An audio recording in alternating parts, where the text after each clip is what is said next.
Welcome back to Bully Ball, presented by DraftKings. I'm Rachel Nichols. That, as always, is Mr. DeMarcus Cousins. And Boog, you can tell we're on the last one of the season because the plant is gone. It's just a white wall behind you. It's all you can give. You've left it all out on the court. I'm glad you're home, man, but I do miss the plant. The plant's in storage right now. So, he'll be back for next season. But, he went on an early vacation. We're all headed to our vacations. Season's over, so this is the last one for this year. So I'm excited. You know who's not tired, Boogie Cousins? The Boston Celtics. They are still waiting for their parade on Friday. They are celebrating. I'm here in Boston. The streets were crazy last night. The arena was hopping. I'm not saying that they threw Game 4. I mean, obviously they did not throw Game 4, but the idea that they got to win on their floor, I just think is so special. And you could just, the outpouring was incredible last night. What impressed you most from everything you saw? I don't think I've ever seen a more complete season from a team. Just the way they dominated throughout the regular season. I mean, can we sit here and say this may be the first team that really didn't face any type of adversity? And if it did, it was, it was minimal. And I'm not saying that in a negative way. I'm more so saying it like this team was that good. Like they never really struggled at any point during the season. Even with some injuries, they were able to, maintain, keep afloat. But this was probably one of the best seasons from start to finish that I've seen from a professional team. And it's been very, very impressive. So, I'm even considering how great the playoff run was, just as a complete whole, I think this team deserves credit. They've obviously learned from their past seasons. They've learned from their past mistakes. And, they figured it out. They figured it out at the right time. They put the perfect pieces in place to make everything complement, each other. And, this was the perfect season for the Boston Celtics. Yeah, I don't think it's really adversity anymore now that they've won. I think it's more just talking about that they crushed everything in their path.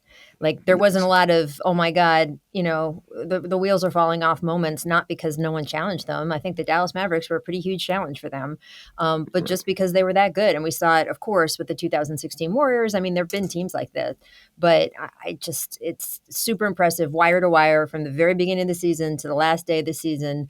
They were ahead of everybody else. And, you can't win that 18th banner in any more impressive way than that. Best offensive rating ever is what they're going to finish with. Top 5 in point differential. 64 and 18, 80 and 21, including the playoffs on the season. I just, anyone. And there's still people, I'm telling you, I turned on my TV this morning and I still saw people talking about like, well, they had an easy path because of all the injuries in the Eastern Conference. You know what? I'm done with that. Like, yes, of course, the East is easier than the West. Guess what? This is not the first season that has been the case, and it will not be the last season that has been the case. Next year, the West is going to be just a dogfight. But they beat everyone in front of them, and they faced a Mavericks team that a lot of people picked to win this title. Mm-hmm. You go back, a lot of the picks before this finals were for the Mavericks, which you and I didn't understand. We talked about it the day before the finals started. What were these people looking at? Just the rosters alone. You know what it is, Rach? We live in a time to where, whatever's hot, whatever's popular in the moment, that's what people roll with. And no knock to the Mavericks and their incredible season, but nobody really leading up into the playoffs had them as a team that we thought would win it all or even really be in the finals. For the most part, we thought that would be the Nuggets team. Some people had the Clippers. Some people had, the Suns. It was a lot of different names being thrown out outside of the Mavericks. Well, look, until the trade deadline, they didn't even have this team. Yes, the Mavericks hit this stride, and then they became America's most popular team. I mean, a season ago, 2 seasons ago, Kyrie was the most hated guy on this planet. Now he's leading the charge as America's team right now. So this is just the time and age we live in. In one moment they can hate you, and the next moment you're the most popular thing walking. So I think we're a victim of, what's hot at the time. And, a lot of people were rolling with the Mavericks. and deservingly so. Yep. They played Yeah. incredible. They performed at a high level, and they were a very, very entertaining team to watch. So understandingly so, but when it comes to the reality of it, and you really look at that Boston Celtics team, anybody that really, really knows hoop and can analyze the game for what it is knew that Boston was the favorite to win it this year. And look, Luka, I still think, if you're just going off who is the best player on the court, I still think it's Luka Doncic. I mean, he didn't perform the best in the finals, but he is the all-around best player on the court. But the Celtics showed that's not always true, that the best team with the best player wins, that this was the best team. And especially the fact that, we're going to get into a little bit later in the show about the MVP, but the fact that it was even a question tells you that there have a lot of good people who could have been MVP. I mean, not only are we talking about Jayson and Jaylen, but Drew Holiday put in like an MVP Yes. style campaign the first couple games. And Tatum and Brown specifically have been through so much. At the beginning, when they made that first conference finals, everyone just thought, look at these young kids. They're ahead of schedule. Jayson Tatum loves Kobe, shoots like Kobe. This is a miracle. It's going to be great for the next few years. And then over the next 8 years, you go from wonder kid to, oh, why haven't you won yet? And in fact, Right. the 107 games, Boog, that Tatum and Brown played together before last night were the most by a duo prior to winning their first NBA championship. So nobody has Wow. played longer and won than the two of them together. So it took them a while to get here. I do want to play you a clip real quick because their road has been heavily scrutinized and they were talking their talk last night. Brad Stevens, you know how reserved he is normally. I just asked him a question about the criticism that the Jays have gotten and listen to what he said. The road for the Jays, Jaylen and Jayson, to see a lot of the early criticism they took and then to have them be able to pay it off here. What does that mean to you as someone who's coached them and then nurtured them through the organization? I think criticism's stupid, so I don't care. I'm with Jaylen on that. Those two had achieved more than most 25 and 26-year-olds ever had, and the only reason they received scrutiny was because they were playing in late May and June.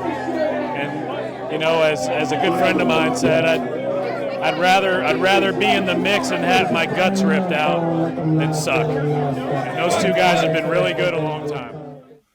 I'd rather be in the mix and have my guts ripped out than suck. I love that. But he's right? He's absolutely right. And I mean, we kind of spoke on that before. Like, people got bored with this duo's success early, and the fact that they couldn't finish it off, that the way that a lot of people expected or wanted. I mean, that's fine. That's kind of how it goes in sports. But you have to credit these guys for the success they've had early on in their career and at such a young age. That's unheard of in any league, in any professional league. It's hard to win, but it's also hard to win young. And in that learning curve process, these guys came in with early success, and they've been nothing but successful since. So I think this could be the mark of a dynasty run, in my opinion. I think this could be a start of it. So it's exciting to see. Well, how much better do you think Brown and Tatum can get? Because Jaylen's made a really big deal in these finals about how he addressed all these weaknesses people said about him and that he knew he had, and that he worked his ass off to fix them. So do you think that they're done or finished products, or do you think, 25, 26 years old, or do you think that they can actually continue to get better? 25, 26, they're just scratching the surface. These guys haven't even hit their prime yet. Your prime doesn't happen until like 28 to maybe 32, 33. And these dudes are a special, special duo. I think we'll see a lot more success from this duo. And like I said, I think at this point, now that they've learned how to do it, they know how to do it, they've completed the assignment, I think they can run off 2-3 more. So I think it's very possible for these two guys to be the moving point of this league, like from this point forward. I could see that happening. Well, look, the East is easier than the West, right? I mean, if we think about the teams that are going to be competing to come out of the West next year, it's ridiculous. But in the East, you do have the Sixers that are going to try to add a piece this summer and have Joel Embiid and Tyrese Maxey. You do have New York that's coming on. Cleveland, if they can retain Donovan Mitchell. Do you see Boston kind of having that footprint in the East? I mean, they've already been to 6 out of the last 8 Eastern Conference Finals, so they've already been there. But do you see them just sort of being the team in the East the way for a couple of years the Celtics were the team in the East, and then for a stretch it was always the Cavaliers. I mean, do you think that Boston, we're going to get that from them, or do you think Milwaukee's going to have a say? What do you think? I think from this point moving forward, the conversation in the East will now start with who's the second best team in the league in the Eastern Conference. I think Boston has solidified itself. This team, the crazy part about this, they just won in dominant fashion, but this entire team is returning next year. Yeah. The entire team. So that lets you know right there where this is about to go. The conversation in the East is strictly about who's second. Like, that's it. Because we know who the number one team in the East is. Well, you're right about bringing them back. We also saw Celtics owner Wick Grossbeck in the locker room. Here's what he told me. Listen to this one.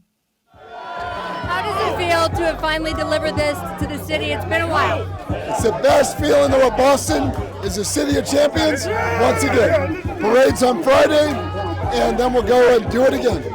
I was going to say, Joe Mazzulla said he's ready to start right now. He wants another one. I'm not ready to start right now. We'll start pretty soon. We're bringing this whole team back. Bringing the whole team back next year. Look out, world. So first of all, Boog, the idea that an owner is sitting there and said, I will pay the money to retain the entire team, which is not what we saw necessarily from a couple of the last championship teams. Right. What do you think of that? And do you think the formula for them is to run it back, or should they keep tweaking? Man, well, one, that's beautiful to hear as an organization, as one of the guys on the team. You want to hear your owner speaking that way. And in this league, if you want to win, you got to spend. And that's just how it works. It's really, really hard to build a championship team and be under the cap. Like, that's just not really a possible thing. And as far as making any moves or tweaks, like I said, this team dominated this season. Like, I don't even know who you could really consider the second best team in the league. I mean, obviously we could say the Mavericks, but statistically, what's the second best team in the league after Boston? And I don't see anybody close to this team, or even if they are to make improvements in this next season, I still don't see anything close to the talent on this roster. So if I'm them, I'm sitting still. I'm entering next season with the same group, and we're going to run it back again. And the crazy thing is, they weren't even 100% healthy themselves. We didn't see a KP at 100%. So it's still kind of a situation of how dominant is this team really. We still have yet to really see that. So that's scary when you actually think about it. Fight fans, we've got some good matchups coming up, and that means it's the perfect time to get some skin in the game. Get in on the action with my partners at DraftKings Pick 6. Pick 6 is a brand new way to play daily fantasy sports. And right now, all new customers who play $5 will get $50 in Pick 6 credits. Getting started is simple. Just download the DraftKings Pick 6 app and sign up with code BULLYBALL. Pick at least 2 fighters and choose if they'll have more or less of a stat. Lock them in and compete against others for a shot at huge cash prizes. Download the DraftKings Pick 6 app now and sign up with our code BULLYBALL only on DraftKings Pick 6. The crown is yours.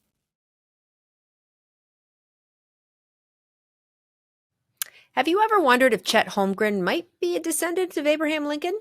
Or if a UFC fighter could beat an alien in a fight?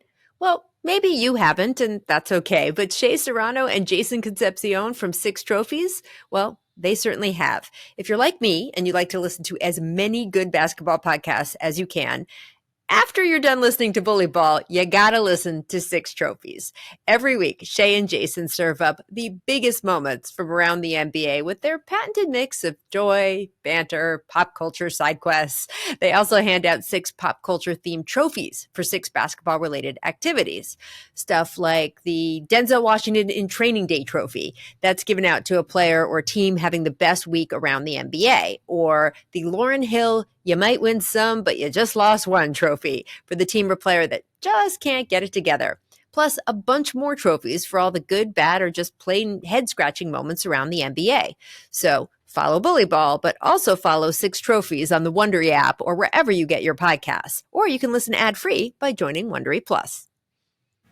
Well, to me, KP is kind of the question here with the roster. And first of all, I'm thrilled for him. I've known him since he was a rookie in New York. I spent a lot of time around him then. And, his injuries he's had and difficult stops along the way. And the fact that, he loves the bright lights and the fact that he paid it off in that city, in that arena, and was an important part, even though he was injured. It's kind of like you, Boog, in that game one of the finals he played in Golden State. Like he came out there and he did what needed to be done for the team in that period. He did it again last night. So he's certainly an important part of this team, and he's been an important part of this franchise for this entire season. But the question about him when they traded for him was, can he stay healthy? And the answer was no. He missed a huge chunk of the playoffs, and then he missed more than half of the finals. And when let's say you play Denver next year, I mean, because that's a different matchup. And I'm not saying, by the way, I'm not saying, if they played Denver, then Boston might not have won. Boston won. Boston is the champion. But Denver would give them a different challenge, and you would need someone like Kristaps Porzingis there for that matchup. So do you just cross your fingers and say, okay, next year he's going to stay healthy, or do you have to sort of make some moves there? Like I said, I all you can go by is the results, and the results were we won in a dominant fashion. So to sit there and be like, well, we need to tweak anything, I feel like you don't try to fix anything that's not broken. And obviously, you could always try to find an insurance piece. Let me get a guy that I know can come in and fill that role in case KP isn't healthy. So I could see that being a move, but based on that starting five and just the foundation of the roster, I don't change anything. I'm confident with this group, and I continue to move forward. Yeah, Al Horford's got 1 year left. I know he's, as old as the hills, as he likes to say, but he gave them good minutes. I mean, he did what he needed to do. Tatum is about to sign this crazy deal. Remember, Jaylen Brown had the biggest contract in NBA history. Well, Jayson Tatum is about to top that this summer. Derek White, they're going to have to figure out because he's an unrestricted free agent next season. So he will be playing on an expiring contract, basically. So there are some questions here. But the fact that the owner says, I'm going to spend the money, I'm going to bring them all back is so refreshing because it is harder and harder and harder to build a championship team. They are changing the rules starting this year to make it more difficult. So you get penalized more with luxury tax if you have more than two high profile, high roller players on your roster.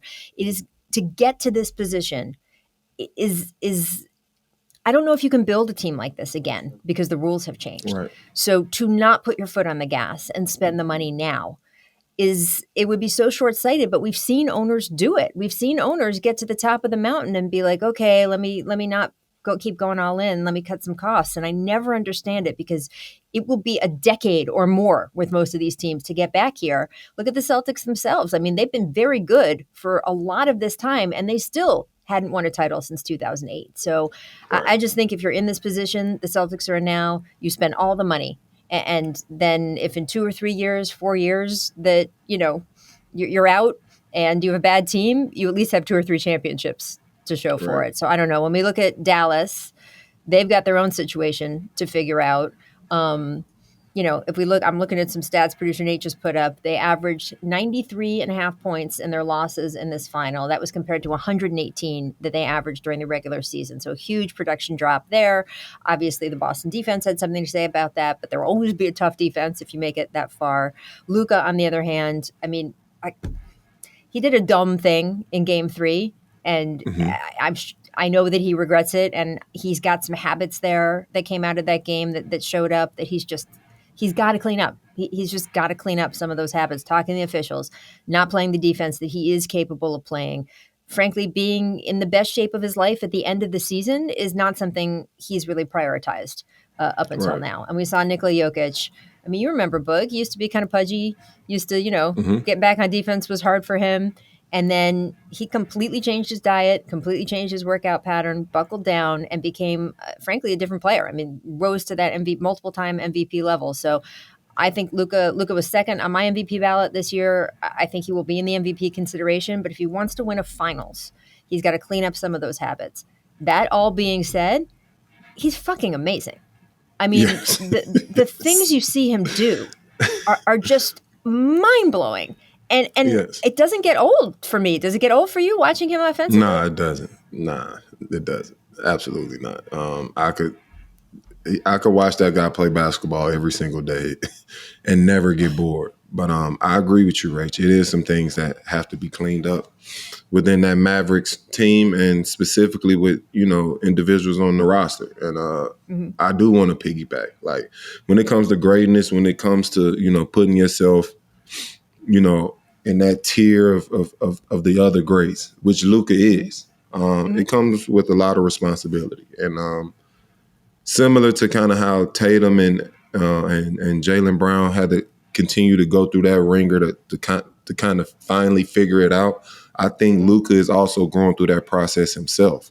I do feel he improves with each year with some of the bad habits or some of the, things that create a negative for him on the court. But, the same criticism that, Zion has received for, not quite being there, I've received it in my career. Some of the other greats, Shaquille, nobody is exempt from it. Until you embrace that part, it's hard to find success at the end. And, some guys slip through the crack. But I think when it comes to the Mavericks improving, I think that part alone will improve their entire roster. If we can get 100% in shape Luka from start to finish, we don't want to keep, going through these playoffs and, you're breaking down because your body's not physically fit. We've watched you do it time and time again. So you now have to go into the offseason and figure out a way, how can I correct that? How can I prevent that from being, one of the negatives or one of the weaknesses when it comes to me finishing out the season strong, or, finishing out or being 100% healthy to push my team all the way to the end. I think that was a big factor in why they lost. Obviously, they can improve with getting talent, but if your lead horse isn't 100% there, it's going to be hard to find success at the end. And that's just the facts of the matter. Luka's an incredible player in this league. Arguably could say he's the best player in the league. I'm cool with saying all of that. But in order for him to take that next jump, he has to self-reflect and self-improve on just his end and hold himself accountable. Like, being the leader of that team, hold yourself accountable. There's nothing wrong with, self-reflecting and improving in the offseason. That's part of it. And I think that's the next step for him. I mean, it's a pretty rich problem to have if you're the Mavericks, that you already have this guy on your roster who is one of the best players in the entire planet, and he's got this big chunk of room to improve. I mean, that's crazy, right? I mean, normally if you've got a guy at that level, he is topped out. And yet the Mavericks have a guy who is already up here and yet could just by doing things himself, not with the trades, not with free agency, not with the salary cap, that just by doing a few things. And again, like, overall, he's incredible. But just the fact that he does have the room to make these small improvements, it's just kind of mind-blowing luxury that the Mavericks have. I do think they're going to tweak some of the pieces around the edges. I don't expect some big, huge trade from them. But I think they showed with this run, the tweaking the pieces around the edges, the Gaffords, the PJ Washingtons, that kind of thing. That is a secret to winning. I love the Kyrie-Luka partnership. I'm not expecting Kyrie to blow up every game, but he poured in 30, 40 points when it counted several times during this playoff run. Apparently, as long as he's not playing in Boston, he can contribute at a high level. So that's kind of what I expect from them. Before we move on to other teams around the league, though, I do want to hit you on the MVP question, because last night there was some suspense as we waited for Adam Silver to announce the MVP. As he had that microphone, who did you think, whose name did you think he was going to say? Whose name did you have on your head? I think Jaylen Brown was very deserving of that call. I'm not mad at that decision, but to be totally honest, I think it could have been Jaylen Brown, Jayson Tatum, or Drew Holiday. They all, and obviously when it comes to Tatum, he didn't have his best offensive performance, but everything else he brought to the game, and I'm paying attention to everything. It's not just if he's making shots or not. The way he's facilitating, the way he's, getting guys involved, he's playmaking, he's defending. All of those small things he did at a really, really high level, which still contributed to this team winning. Yeah. And it's crazy to say their arguably best player did not perform well, and they still won in dominating fashion. So, like I said, that's just mind-blowing to me. But to go back to your question, Tatum easily could have done it with his all-around performance. I think Jaylen Brown was on an absolute mission this year to prove his worth. I think he did that beyond words. At this point, I think he's shut up a lot of the naysayers. Now at this point, it doesn't matter who's the 1A or 1B. We're an incredible tandem. At one point, I can lead. At the next point, he can lead. And we're totally fine with that. The way they embraced each other, the way they showed love for one another, I think that was a beautiful thing. And like I said, I think that killed that narrative that, was trying to be created. And now you just have to respect these two as a duo that's champions and have a chance to continue to be champions. So, and then Drew Holiday with the way he performed defensively. I mean, it's a masterwork. Like it's a sensei out there just going through the motions and just doing what he does. So shout out to Drew, 2-time champion. I mean, when you're out there with him, what does he do on the court that just makes everyone's lives easier? Exactly what you say. He just makes everybody's life easier. I remember being teammates with Drew Holiday, and at that point in our career, me and AD brought the ball up the floor a lot. Mm-hmm. Drew, being one of the top PGs in the league at the time, could have easily been egotistical about it and be like, I'm the point guard, I bring the ball up. Yeah, this guy would literally get a rebound and throw the ball to me or AD to bring the ball up because he knew what type of offense we could create with their bigs having to guard us in the open floor. But just that level of unselfishness and and being cool with, being in the backseat or being a passenger, like that goes a long way for a championship team or a team in general. So just that aspect and what he brings to the game, it obviously changed that entire Celtics roster, and it's a huge part of the reason that they are now champions. I mean, it is crazy when you look back on it that Milwaukee made that trade and handed the keys to Portland to decide where Drew would go, because we knew the minute that trade happened, Portland wasn't keeping him, right? There was no question. Right. Drew never got on a plane to Portland. They were always going to turn around and deal him. And for Milwaukee to make that decision, I don't know, man. I mean, it's not an aspect that we talked about a ton the day that Damian Lillard came, because, obviously we were focused on Damian Lillard and Drew Holiday going out. And it was sort of like, oh, where's Drew going to go? That was the question we were asking. But I don't think we really focused on the fact that they gave up control in that situation. And it really cost them, because it literally, the most valuable asset that was going around last summer went to their biggest rival. And I just think he's the king of the hockey assist. I wish the NBA kept hockey assist stats. If they did, I think Drew Holiday would blow everyone away this playoffs. Like, I can't say enough good things about him. I love when he played with you. I don't know, man, he's so deserving.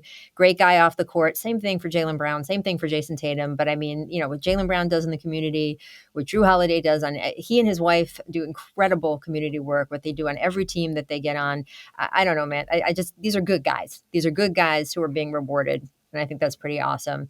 They are also favorites, Boogie, for next year's title. We were just talking about whether they can win it or not.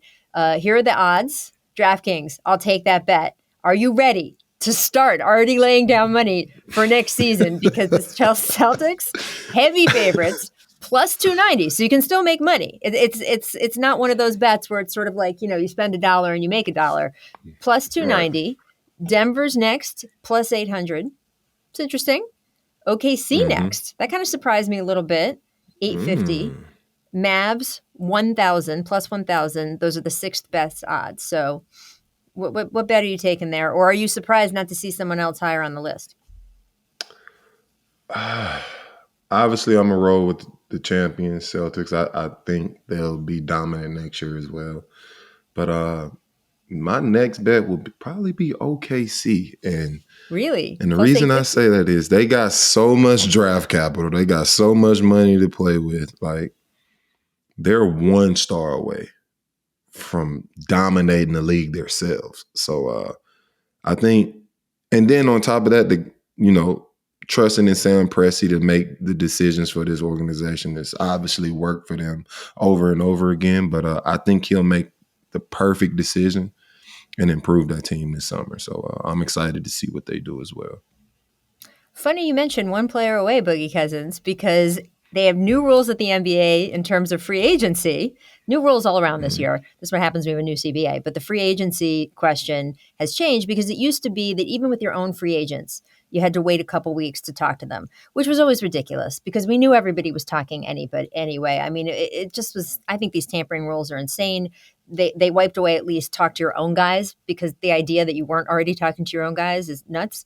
So as of today, as we sit here on Tuesday morning, teams can talk to their own players and make them offers. And some of the big guys we're going to be watching are Paul George, of course, with the Clippers, Klay Thompson with the Warriors, DeMar DeRozan up in Chicago, and OG Anunoby. OG Anunoby feels like a lock of where he's going. Yeah. His agent is president of the Knicks, Leon Rose's son. So in case you had any question about how Thanksgiving dinner was going to go there, it was not with, oh, you took one of my players away and got him on another team. It is, yes, Dad, and here you go. And OG wants to be there, obviously. But when you look at some of those other names, Paul George is obviously the huge mover on that list. We saw Joel Embiid already campaigning to get him in Philadelphia. There's talk that Orlando wants to make a big offer to both Paul George and Klay Thompson. What do you think? I mean, I think Paul George has a really interesting decision to make. The Clippers were not offering him the full max through these contract extension negotiations they've had through the season. And they didn't pay Kawhi the full max either. And part of the reason I think Paul, unlike Kawhi, held on to this opportunity to be a free agent is that even if he wants to stay with the Clippers, he wants more money. And I think it's a real question of, do you stay in the West? Do you stay with this team where your partner in crime has had health issues throughout the entire time that you guys have been playing together? You know how competitive. You just talked about Oklahoma City. We can name, Wemby and the Spurs. We can name all these teams on the come up, plus Denver, plus the Mavericks, plus Minnesota. Do you go to the East and be on a team like Philadelphia with Joel Embiid and Tyrese Maxey? And of course, you've got, Damian Lillard and Giannis over there too. So it's not all a cakewalk, but what would you do if you were in that position? Well, when it comes to Paul, for me, it got to make sense. And we've watched this guy spend most of his early career just talk about how bad he wanted to play in LA. He's finally gotten to that point, so I just don't see that changing late in your career now. As far as, him having a star partner in Kawhi who's always injured, why the hell would you go to Philadelphia and that's the same situation, except it's a younger guy? So that being the thought process, I just don't see that winning him over as well either. But I feel like this is a situation where the Clippers will come to their senses. They will give him what he's looking for in his contract. Obviously, when it comes to negotiating, you have to sometimes have leverage. You have to show that there's other people interested and they're willing to get him that money. The Clippers will come to their senses, and I believe Paul will be back with the Clippers. It only makes sense. Them moving into a new arena, you don't want to let one of your star guys go. It just doesn't make sense. So I think that they will come to their senses, and, we'll see Paul in the Clippers jersey. Yeah. I mean, look, why give up that leverage that he had? And now Correct. He's going to go on the open market. Everybody knows how valuable he is. And, even if he stays right in LA, he's going to get significantly more money, I think, than he would have gotten if he had signed the extension over the season. So smart move by him. Klay Thompson is the bigger question, though, Boog. And I do want to hit him before we go here. Mm-hmm. You played with the Warriors. You saw that Warriors nucleus, the way Klay, Steph, Draymond operate. I mean, they're kind of one brain on that team. And Klay has said he is going to go out and listen to other offers. And the Warriors have said, we'd like to have him back, but it's clear they're not going to max him out. I mean, he's definitely on the decline of what he was in his prime, which there's no shame in that. That's what happens as you get older. And I wonder if Klay himself is going to solve this problem for the Warriors of, do they focus on keeping the nucleus at all costs and maybe not win another title, or do they make some major changes to put them back and Steph Curry back in contention? I don't know. Is Klay going to just take the money in Orlando, or do you think that he'd take less and stay with Golden State? I think Klay is thinking take the money. And obviously, I don't really see light at the end of the tunnel for the Warriors in the position that they're in right now. I think we're now starting to see the beginning of, a dynasty ending. And that's okay. It happens to every dynasty that's ever happened. But I don't understand why so much, certainty when it comes to Clay going to a team like Orlando. I could see Clay fitting in with an OKC and actually putting them over the hump. So for me, no, Orlando's I think just the one where there's a lot of noise around. But you're right. There's a lot of teams that might want him. I could see OKC sliding in and also offering the same amount of money, and he fits in seamlessly with that team. I think he's the type of player they're actually looking for. Instead of Josh Giddey being in that spot, you got a Klay Thompson. So that improves their team drastically. You think that's an upgrade? Just makes sense. By far. but I think it's a real threat for Klay to leave. It's just the beginning of the end, and that's okay. They had an incredible run. They pushed the league to new heights. What they've done is historical. It's obviously league history. But I think it's the beginning of the end for that franchise. Yeah, I mean, 4 titles, so you can't ever argue with that. It is interesting, though, because Steph has talked about how hungry he is still to win. If Klay does leave, that opens up more flexibility for them. It does. And then they become another interesting team in the West, because I believe in Steph Curry-led basketball teams. You're going to have to, once he's dragged off the floor, fine. But as long as he's playing, I'm in for them having a shot at it. And if they can upgrade that roster, if Klay does decide to leave and that leaves them more flexibility, I'm curious to see. It's crazy to think that we just ended the season last night, Boog, and it's going to be a wild summer and it's going to be another wild year next year. This game it gives us so much. It's so much fun. We've got Summer League coming up. We've got the Olympics coming up. Basically, the entire NBA is going to come to your house, Boogie Cousins. You live in Las Vegas, and the whole league is doing a company move there over the next month. You will see Team USA practice there in July. You will see Summer League there in July, and maybe Boogie will barbecue for all of us. We'll see. We'll find out. We'll see. I don't know if it's enough barbecue for all that, Rach.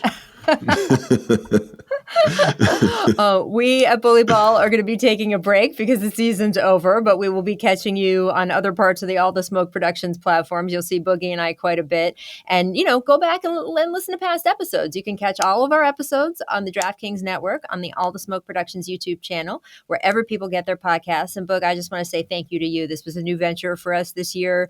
You have, set such an example of stepping into your NBA retirement, but also just being able to play the game you love. I've said this a bunch of times, I'm going to say it again. I so admire the fact that you want to compete and you have that desire to poop and play ball, that you just want to do it. And I think that's an incredible example to set for people. And I think it's fun for you, and finals MVP and champion of your league over there in Taiwan. Yes. But I want to thank you, because it's been so much fun basketball talk this year, and I'm psyched for more. I appreciate you, Rach, and I want to thank you as well. Thank you for this opportunity. Thank you for inviting me to this lane. And we're going to go places. I'm excited. Absolutely. Absolutely. All right. We will see you guys as we go this summer. Signing off for this season, though. Peace.